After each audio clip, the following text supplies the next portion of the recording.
पूज्य गुरुजी गुरुमा वृंद उपस्थित तथा मोर छोट बड़ भाई और भौणी माने ओ मोर स्नेहर सहपाठी सहपाठिनीगण आज आम देशर 79तम स्वाधीनता दिवस पालन करुचे। 1947 मसीहा अगस्ट मास 15 तारिख दिन दीर्घ 2 वर्ष धरी शासन कर इंग्रेज मान कबल आम देश स्वाधीन लाभ कर।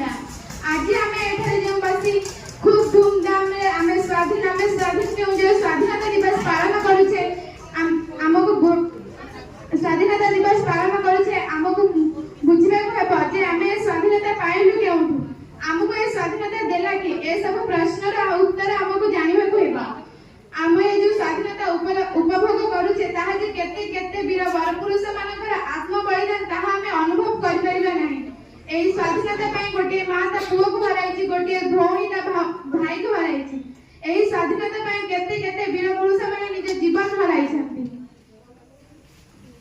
सेदिन आम भितर एकता नथिला बोली आम भारत छिन्न विच्छिन्न हो जाइता। 1947 मसीहा अगस्ट 15 तारिख दिन आम भितर एकता थिला बोली आमे स्वाधीन लाभ करथिले। ए सब मूल रे अछि एकता। हमहु एकतार सहित कार्य करबा पड़िबो। एकतार सहित कार्य कले गोटे असाध्य मध्य साधन होई परिबो। आमे आज इंग्रेज मानक कबल स्वाधीन होई जाइछे सत किंतु निजे स्वाधीन होई नै। आज भी हम देश रे कन्या भ्रूण हत्या बाल्य विवाह नारी निर्यातन भली अनेक समस्या देखा मिलता है। आज भी हम देश प्रत्येक नारी कौन भी स्थान में सुरक्षित नुहंती।